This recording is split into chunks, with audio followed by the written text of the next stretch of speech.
4200, 5200, 7500 տավարի մսի տարբեր հատվածների ու տեսակների գներն են, որոնք շարունակում են աճել։ Հատվածներ էլ կան, որոնց 1 կիլոգրամի արժեքը արդեն հասնում է 8500 դրամի։ Շուկայում ասում են, միսը քիչ է, դրա համար էլ թանկ է։ Ստանում ենք սպանդանոցին զակազը տալիս ենք, իրանք է գյուղացիքից են վերցնում։ Տենց, իմը գյուղատնտ չէ, դրսից բերված չունենք, դրսից բերված միսը չի կարես գույն լինի, սենց համով լինի, առաջին հերթին, երկրորդն էլ դրսից բերված միսը հաճախորդը մի անգամ կառնի, երկրորդ անգամ չի առնի։ Ոլորտի մասնագետների գնահատմամբ տավարի մսի ինքնարժեքն այսօր զգալիորեն բարձրացել, շուկա հասնող մսի քանակն էլ նկատելիորեն նվազել է։ Արդյունքում առաջարկ-պահանջարկ օրենքն է գործում, գներն աճում են։ Մասնագետների խոսքով անասնապահությամբ չզբաղվելու հիմնական պատճառներից մեկը կաթի մթերման խնդիրն է։ Նրանք նշում են, որ մթերող կազմակերպությունների առաջարկած գները հաճախ չեն արդարացնում ֆերմերների ծախսերը, ինչի հետևանքով շատ տնտեսություններ հրաժարվում են կով պահելուց կամ կրճատում են անասնագլխաքանակը։ Ցանկացած գյուղում օրինակ եթե նույն ռայոնում էլի նկատի ունեմ, բացվում է մի հատ գործարան, գյուղացին եթե պահել է 2 հատ կով, իր տան, իր առօրյայում իր ծախսերը հոգալու համար, հիմա իրանք մտել են աշխատանքի, էլ այդ չարչարանքը չեն տենում։ Ավելի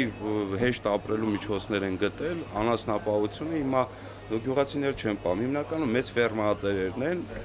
ու всё, էտա։ Բայց այն ժամանակ որ գյուղացիք էին պահում, արդեն գյուղացին իր ապահովանասունը իմանում էր ինչ գնով վաճառի, գնային փոփոխություններ կարող էր անես, ավելի էժան վերցնես, ավելի էժան ծախես։ Դրան գումարվում է նաև անասնակերի թանկացումը։ Եթե նախկինում ֆերմերները կարողանում էին համեմատաբար մատչելի կերով ապահովել անասուններին, ապա այժմ ծախսերը զգալիորեն աճել են։ Մասնագետները մեկ այլ կարևոր հանգամանք են առանձնացնում։ Վերջին տարիներին կրճատվել են ցանքատարածությունները, այդ թվում կերային մշակաբույսերի։ Արդյունքում անասնակերի արտադրությունը նվազել է, իսկ գները բարձրացել։ Հիշատակված խնդիրներին ավելացել են նաև կենդանիների տարբեր հիվանդությունները, որոնք վերջին տարիներին ազդել են անասնագլխաքանակի վրա։ Դրանց հետևանքով կրճատվել է հատկապես մանր ու միջին տնտեսություններում պահվող անասունների քանակը։ Այնինչ 2025 թվականին էկոնոմիկայի նախարարը հակառակն էր պնդում։ Անասնաբուծության մեջ, եթե նկատում եք, տեսեք,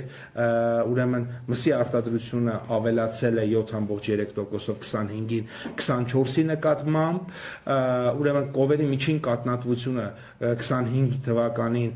շատ ավելի բարձր է եղել, քան 24 թվականին։ Այս պայմաններում սպառողները նույնպես ստիպված են լինելու վերանայել իրենց հնարավորությունները։ Շատերն ասում են նախկինի պես մեծ քանակությամբ միս չեն գնում, քանի որ ընտանեկան բյուջեն այլևս չի բավականացնում։ Մինչև ոլորտի պատասխանատուները խոսում են արտադրության խթանման անհրաժեշտության մասին, շուկաներում իրավիճակը մնում է նույնը՝ միսը քիչ է, գինը աննախադեպ բարձր ու սա դեռ վերջը չէ։